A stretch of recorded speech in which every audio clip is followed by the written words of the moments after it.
السلام علیکم ورحمۃ اللہ۔ جی میرے پیارے بھائی چودھری صاحب، آپ کا سوال سیدہ عائشہ رضی اللہ تعالی عنہا پر زنا کی برائی کی تہمت لگائی گئی، اور اسی طرح پیارے نبی علیہ الصلاۃ والسلام کو خیبر میں زہر دیا گیا۔ تو جی ہاں، یہ دو احادیث کہ سیدہ عائشہ رضی اللہ تعالی عنہا پر تہمت لگائی گئی اور پیارے نبی صلی اللہ علیہ وسلم کو خیبر میں زہر دیا گیا، دونوں احادیث صحیح بخاری کتاب المغازی کے اندر موجود ہیں۔ ان احادیث سے ہمیں یہ معلوم ہوا کہ پیارے نبی علیہ الصلاۃ والسلام غیب نہیں جانتے۔ البریلویہ اور دیگر اہل شرک کا یہ کہنا کہ پیارے نبی علیہ الصلاۃ والسلام غیب جانتے ہیں، تو آپ صلی اللہ علیہ وسلم غیب نہیں جانتے۔ اگر آپ علیہ الصلاۃ والسلام غیب جانتے ہوتے تو پھر پیارے نبی پہلے ہی دن کہہ دیتے کہ عائشہ پاک ہے، اور اس پر جو تہمت لگائی گئی ہے وہ تہمت درست نہیں ہے۔ تو قرآن مجید فرقان حمید میں اللہ سبحانہ و تعالی نے اس تعلق سے سورۃ النور کے اندر بیان فرمایا، سیدہ عائشہ رضی اللہ تعالی عنہا پر تہمت لگائے جانے کے حوالے سے۔ یہ پارہ نمبر 18 ہے، سورہ النور ہے، اور اس کی آیت نمبر 11 سے اللہ رب العالمین فرماتے ہیں، اعوذ باللہ من الشیطان الرجیم، ان الذین جاءوا بالافک عصبۃ منکم لا تحسبوه شرا لکم بل هو خیر لکم لکل امرئ منهم ما اکتسب من الاثم والذی تولى کبرہ منهم له عذاب علیم لولا اذ سمعتموه ظن المؤمنون والمؤمنات بِأَنفُسِهِمْ خَيْرًا وَقَالُوا هَذَا إِفْكٌ مُبِينٌ، اور اس طرح آگے آیات۔ فرمایا اللہ رب الرحمن نے، بے شک جو لوگ عائشہ صدیقہ پر بہتان گھڑ لائے وہ تمہیں میں سے ایک گروہ ہے، تم اسے اپنے لیے برا مت سمجھو بلکہ وہ تمہارے لیے بہتر ہے۔ ان میں سے ہر شخص کے لیے اتنا ہی گناہ ہے جو اس نے کمایا، اور ان میں سے وہ شخص جس نے اس گناہ کا بڑا بوجھ اٹھایا اس کے لیے بہت بڑا عذاب ہے۔ جب تم نے یہ جھوٹ سنا تو کیوں نہ مومن مردوں اور مومن عورتوں نے اپنے نفسوں میں اچھا گمان کیا، اور کیوں نہ کہا کہ یہ تو صریح بہتان ہے۔ سیدہ عائشہ رضی اللہ تعالی عنہ پر تہمت لگائی گئی، اور تہمت کو گڑنے والا امام المنافقین رئیس المنافقین عبداللہ بن ابی بن سلول تھا، جس نے تہمت گڑی۔ عبداللہ بن ابی سلول جس نے یہ تہمت گڑی، سیدہ عائشہ رضی اللہ تعالی عنہ پر تہمت لگائی۔ اس تہمت کی تفصیل مزید صحیح بخاری کے اندر حدیث کا نمبر ہے 4141، 4141 نمبر حدیث۔ اس حدیث میں اس بات کی تفصیل ہے کہ کیسے سیدہ عائشہ رضی اللہ تعالی عنہا پر تہمت لگی۔ حضرت عائشہ بیان کرتی ہیں کہ نبی علیہ الصلاۃ والسلام کی یہ عادت مبارکہ تھی، جب آپ سفر کا ارادہ کرتے تو اپنی ازواج کے درمیان قرعہ اندازی کرتے۔ جس بیوی کا قرعہ نکل آتا نبی علیہ السلام اسے اپنے ساتھ سفر میں لے کر چلتے۔ کان رسول اللہ صلی اللہ علیہ وسلم اذا اراد سفرا اقرع بین ازواجہ فایتہن خرج سہمها خرج بها رسول اللہ صلی اللہ علیہ وسلم معہ۔ عائشہ فرماتی ہیں کہ پیارے نبی علیہ السلام نے ایک غزوہ لڑا اور اس میں ہمارے درمیان قرعہ اندازی فرمائی، تو میرا نام نکل آیا، میں نبی علیہ الصلوۃ والسلام کے ہمراہ سفر میں روانہ ہوئی اور یہ واقعہ پردے کے احکام نازل ہونے کے بعد کا ہے۔ چنانچہ میں آپ کے ساتھ روانہ ہوئی، اور جب نبی علیہ الصلوۃ والسلام اس غزوے سے واپس ہوئے تو واپسی پر مدینے کے قریب ایک جگہ میں پڑاؤ کیا، اور ایک رات آپ نے کوچ کا اعلان فرمایا۔ جب لوگوں نے کوچ کی تیاری کی تو میں اٹھی اور تھوڑی دور لشکر کی حدود سے باہر نکل گئی قضائے حاجت کے لیے۔ قضائے حاجت سے فارغ ہو کر اپنی سواری کے پاس پہنچی تو میں نے دیکھا کہ میرا ہار میرے سینے پر موجود نہیں ہے، تو میں اپنے ہار کو تلاش کرنے واپس نکلی، یعنی جہاں قضائے حاجت کرنے گئی تھی۔ اسی تلاش میں مجھے کچھ دیر ہو گئی۔ عائشہ فرماتی ہیں کہ جو لوگ میرا ہودج اٹھاتے تھے اور مجھے سوار کیا کرتے تھے، انہوں نے میرے ہودج کو اٹھا کر اونٹ پر رکھا اور جو ہے وہ قافلہ چل پڑا۔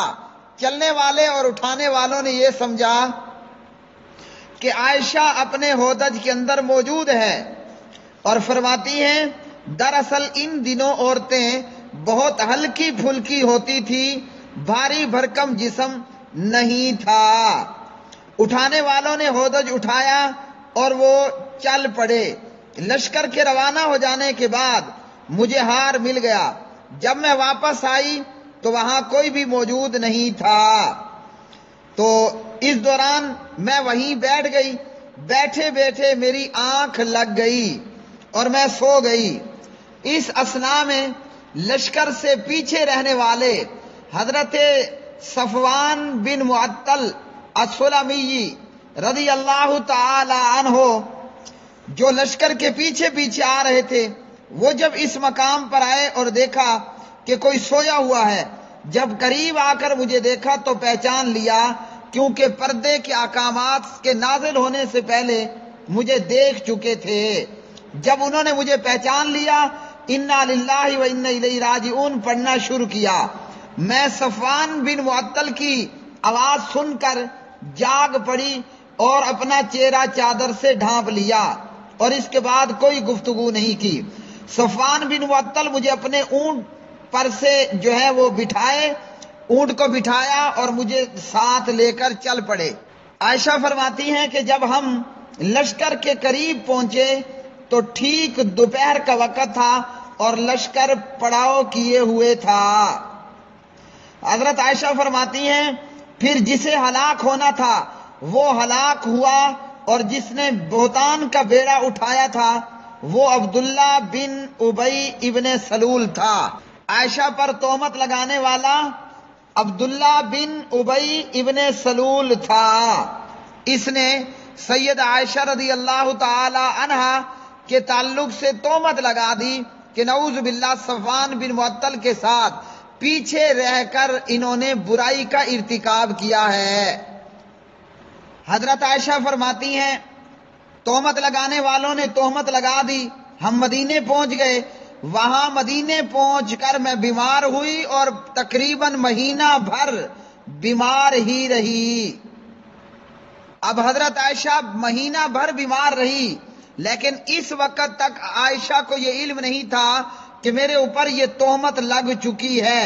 عائشہ فرماتی ہیں ہاں، بیماری کی حالت میں مجھے یہ شک ضرور گزرتا تھا کہ نبی علیہ الصلوۃ والسلام کی لطف و مہربانی کے اندر کمی آ چکی ہے۔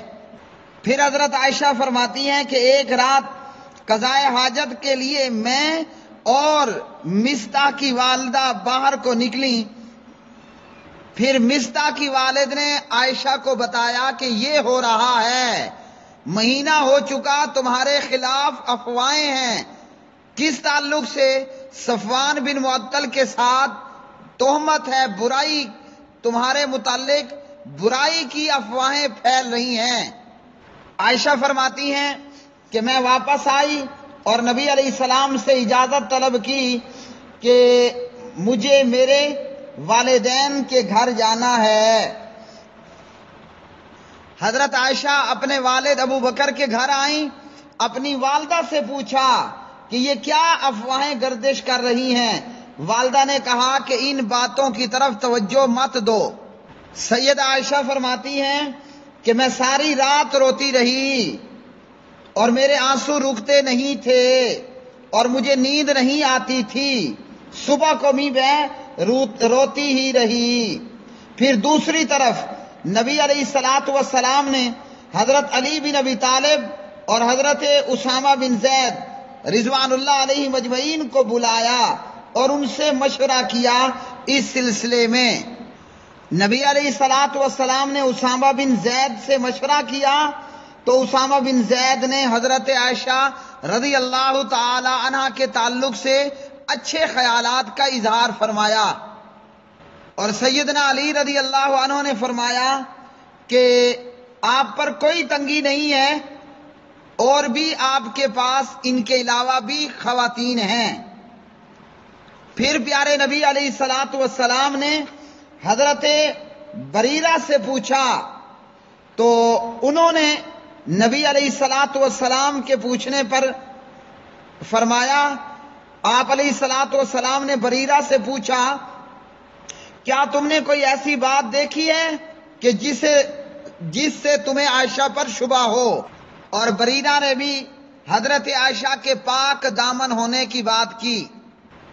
یہ مشورہ کرنے کے بعد حضرت اسامہ بن زید، علی بن طالب اور حضرت بریرہ سے پوچھنے کے بعد نبی علیہ الصلاۃ والسلام اس دن منبر پر کھڑے ہو کر خطبہ دیتے ہیں اور عبداللہ بن ابی بن سلول کے متعلق عدل و انصاف کا مطالبہ کیا۔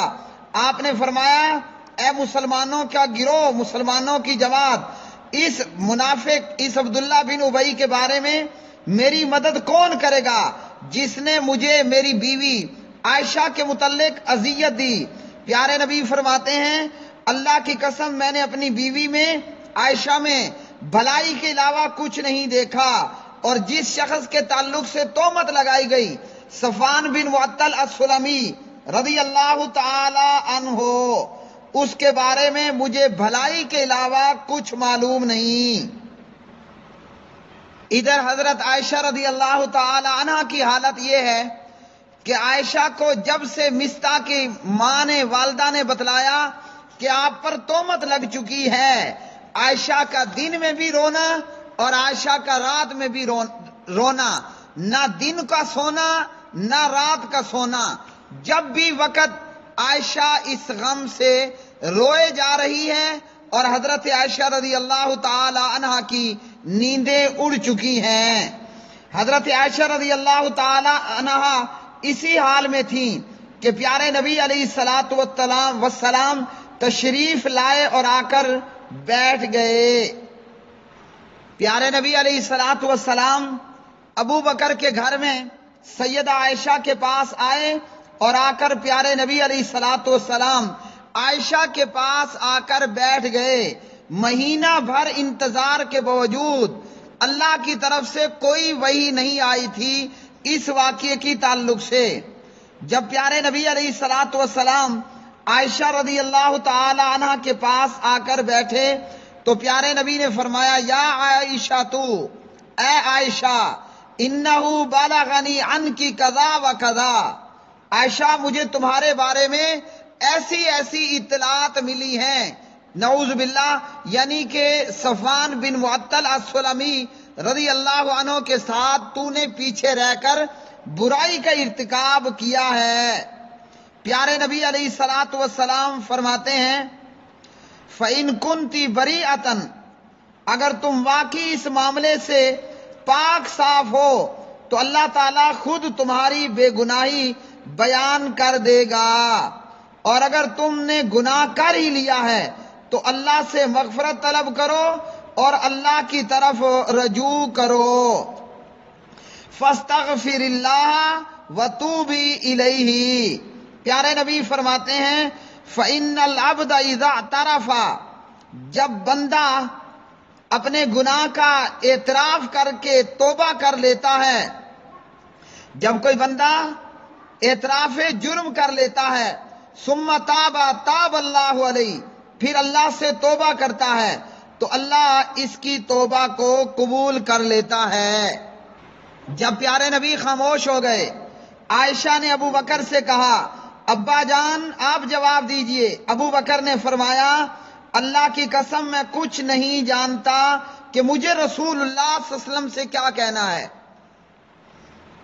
عائشہ فرماتی ہیں میں نے اپنی والدہ سے کہا اماں جان آپ اس بارے میں رسول اللہ کو مطمئن کریں۔ میری والدہ نے کہا اللہ کی قسم میں بھی نہیں جانتی کہ میں رسول اللہ کو کیا جواب دوں۔ پھر حضرت عائشہ فرماتی ہیں کہ میں خود پھر بولنے لگ گئی اور میں نے یہ کہا کہ اگر میں یہ کہوں کہ میں پاک دامن ہوں تو آپ لوگوں نے میری بات پر یقین نہیں کرتا۔ فَلَئِن قُلْتُ لَكُمْ إِنِّي بَرِيَةٌ لَا تُصَدِّقُونِي، اگر میں کہوں کہ میں پاک دامن ہوں آپ نے یقین نہیں کرنا، اور اگر میں اس گناہ کا اقرار کر لوں حالانکہ اللہ خوب جانتا ہے کہ میں نے یہ گناہ نہیں کیا، میں اس سے بری ہوں، تو آپ میری تصدیق کرنے لگیں گے۔ پھر حضرت عائشہ رضی اللہ تعالی عنہ فرماتی ہیں فواللہ لا اجد لی ولکم مثلا الا ابا یوسف، کہ فرمایا سیدہ عائشہ نے میری اور آپ لوگوں کی مثال اللہ کی قسم جناب یوسف کے والد حضرت یعقوب علیہ السلام کی جیسی ہے کہ جیسے انہوں نے کہا فصبر جمیل واللہ المستعان علی ما تصفون، جو کچھ تم کہہ رہے ہو اس کے متعلق اللہ ہی مدد کرے گا، صبر ہی اچھا ہے۔ عائشہ فرماتی ہیں میں یہ کہہ کر میں نے یہ کہا منہ پھیرا اور بستر پر لیٹ گئی۔ عائشہ فرماتی ہیں مجھے گمان بھی نہیں تھا کہ میرے تعلق سے اللہ کا قرآن اترے گا اور وہ قیامت تک پڑھا جاتا رہے گا۔ فرماتی ہیں کہ پیارے نبی صلی اللہ علیہ وسلم ابھی اس مجلس سے اٹھے بھی نہیں تھے اور نہ ہی کوئی گھر کا فرد باہر گیا تھا۔ اللہ اللہ، پیارے نبی علیہ الصلوۃ والسلام پر وحی نازل ہونا شروع ہو گئی، اور جب حضرت عائشہ فرماتی ہیں وحی کی کیفیت ختم ہوئی تو پیارے نبی صلی اللہ علیہ وسلم ہنس رہے تھے، وہوا یضحک اللہ اللہ، اللہ کے پاک نبی وحی کے ختم ہونے پر ہنس رہے تھے۔ پیارے نبی کی زبان سے جو جملہ نکلا وہ یہ تھا کہ عائشہ اللہ نے تیری برات نازل فرما دی ہے، یا عائشہ تو ام اللہ فقد برآکی، اے عائشہ اللہ نے تمہاری برات نازل کر دی، اللہ نے تیری پاک دامنی کے لیے جبریل بھیجا، جبریل اللہ کا قرآن لے کر آیا، اور اللہ کے قرآن نے کیا کہا ان الذین جاؤوا بالافک عصبۃ منکم لا تحسبوه شرا لکم بل هو خیر لکم۔ اللہ سبحانہ و تعالی نے قرآن مجید نازل کر دیا تیری پاک دامنی کے حوالے سے۔ عائشہ فرماتی ہیں میری والدہ نے مجھے کہا رسول اللہ صلی اللہ علیہ وسلم کی طرف اٹھو اور آپ کا شکریہ ادا کرو۔ حضرت عائشہ فرماتی ہیں میں تو اس رب رحمان کا، اس پروردگار کا شکریہ ادا کروں گی جس نے میری برات نازل فرمائی ہے۔ تو میرے پیارے بھائیو یہ ہے صحیح بخاری میں لمبی حدیث جس کو میں نے مختصر کر کے بیان کرنے کی کوشش کی، پھر بھی 20 منٹ کے قریب یہ وقت ہوا۔ صحیح بخاری میں کتاب المغازی 4141 4141 نمبر کی حدیث، حضرت عائشہ پر تہمت لگی زنا کی صفوان بن معطل السلمی کے ساتھ، پیارے نبی مہینہ بھر پریشان رہے، عائشہ پریشان رہی، ابو بکر پریشان رہے اور نبی کے صحابہ پریشان رہے۔ پیارے نبی اسامہ سے پوچھتے ہیں، پیارے نبی علی سے پوچھتے ہیں، پیارے نبی بریرہ سے پوچھتے ہیں، پیارے نبی عائشہ سے پوچھتے ہیں کہ یہ گناہ کیا ہے تو اعتراف جرم کر لو اور اللہ سے توبہ کر لو۔ میرے پیارے بھائیوں، عقل والوں کے لیے بہت بڑی بات کہ اگر اللہ کے رسول غیب جانتے ہوتے اسامہ سے پوچھنے کی ضرورت تھی؟ اگر اللہ کے رسول غیب جانتے ہوتے علی بن ابی طالب سے پوچھنے کی ضرورت تھی؟ اگر اللہ کے رسول غیب جانتے ہوتے بریرہ سے پوچھنے کی ضرورت تھی؟ اگر اللہ کے رسول غیب جانتے ہوتے عائشہ کو کہنے کی ضرورت تھی کہ عائشہ گناہ کیا ہے تو اعتراف جرم کر لو؟ یہاں البریلویہ کہتے ہیں نبی غیب جانتا ہے، ولی اللہ اولیاء غیب جانتے ہیں۔ حضرت اسامہ سے بڑا کوئی ولی ہوگا؟ جناب علی بن طالب سے بڑا کوئی ولی ہوگا؟ حضرت بریرہ سے بڑی کوئی ولیہ ہوگی؟ ابو بکر سے بڑا کوئی ولی اللہ ہوگا؟ نہیں ہوگا۔ جب نبیوں کے نبی امام الانبیاء غیب نہیں جانتے تو اور کون غیب جانے گا؟ صحیح بخاری کی حدیث 4141 ہمیں اچھی طرح یہ بتا رہی ہے کہ پیارے نبی غیب نہیں جانتے۔ اگر غیب جانتے ہوتے تو پہلے ہی دن کہہ دیتے کہ یہ تو تہمت ہے، یہ جھوٹ ہے، یہ کذب ہے، عائشہ تو پاک ہے، میں نبی غیب جانتا ہوں۔ پیارے نبی علیہ السلام غیب نہیں جانتے۔ اسی طرح پیارے نبی علیہ السلام کو خیبر فتح ہونے پر ایک یہودن عورت نے زہر دیا۔ صحیح بخاری کتاب المغازی حدیث نمبر 4249 4249 نمبر کی روایت۔ حضرت ابو ہریرہ رضی اللہ تعالی عنہ راوی ہیں، جب خیبر فتح کیا گیا تو نبی علیہ السلام کو ایک بکری کا زہر آلود گوشت بطور ہدیہ پیش کیا گیا، اور دیگر روایات میں کہ اس گوشت کو کھانے کی وجہ سے پیارے نبی کو تکلیف ہوئی، آپ کا صحابی فوت ہوا، شہید ہوا اس زہر کو کھانے کی وجہ سے۔ اور بخاری ہی کی روایت سید عائشہ راویہ رضی اللہ عنہ بوقت وفات پیارے نبی علیہ السلام اس زہر لگی بکری کا گوشت کھانے کی تکلیف کو بوقت وفات بھی محسوس کرتے رہے، حالانکہ آپ نے لقمہ صرف منہ میں رکھا تھا اور اس بکری نے آپ کو بتا دیا تھا کہ زہر لگا ہوا ہے۔ آپ نے منہ میں لیا ہوا زہر آلود وہ لقمہ پھینک دیا، مگر بوقت وفات بھی آپ کو اس زہر کی وجہ سے تکلیف ہو رہی تھی۔ تو بخاری میں 4141 اور 4249 نمبر کی یہ دو احادیث کہ عائشہ پر تہمت لگی، اگر نبی غیب جانتے ہوتے مہینہ بھر پریشان نہ رہتے، اسامہ سے، علی سے، بریرہ سے، عائشہ سے نہ پوچھتے کہ عائشہ کیسی ہے۔ اور اگر پیارے نبی غیب جانتے ہوتے تو پیارے نبی علیہ السلام زہر آلود گوشت کھانے سے پہلے ہی اپنے صحابی کو شہید نہ ہونے دیتے، پہلے ہی بتا دیتے کہ یہ زہر آلود گوشت ہو رہا ہے۔ تو البریلویہ اور دیگر اہل شرک کا یہ کہنا کہ نبی علیہ السلام غیب جانتے ہیں، یہ قطعاً شرک و بدعت ہے۔ قرآن مجید کا واضح اور کھلم کھلا اعلان، قُلْ لَا يَعْلَمُ مَنْ فِي السَّمَاوَاتِ وَالْأَرْضِ الْغَيْبَ إِلَّا اللَّهُ، کائنات بھر میں غیب صرف اللہ ہی جانتا ہے۔ اور سورۃ الجن میں اللہ رب العالمین نے فرمایا عالم الغیب فلا یظہر علی غیبہ احدا الا من ارتضی من رسول فإنه يسلك من بین یدیہ ومن خلفہ رصدا۔ غیب صرف اللہ جانتا ہے، اپنے منتخب رسولوں کو جتنا جو کچھ بتانا مقصود ہوتا ہے اللہ رب العالمین بتاتے ہیں، اور ان کے آگے پیچھے بھی اللہ وحدہ لا شریک پہرے دار لگا دیتے ہیں۔ تو کیا معلوم ہوا کہ غیب جاننے والا صرف اللہ وحدہ لا شریک ہے۔ اللہ کے رسول غیب نہیں جانتے۔ اگر غیب جانتے ہوتے تو عائشہ رضی اللہ تعالی عنہ کے حوالے سے جانتے، غیب جانتے ہوتے تو خیبر میں زہر آلود بکری کے گوشت کا لقمہ منہ میں نہ لیتے، اپنے جانثار صحابی کو شہید نہ ہونے دیتے۔ وآخر دعوانا ان الحمد للہ رب العالمین۔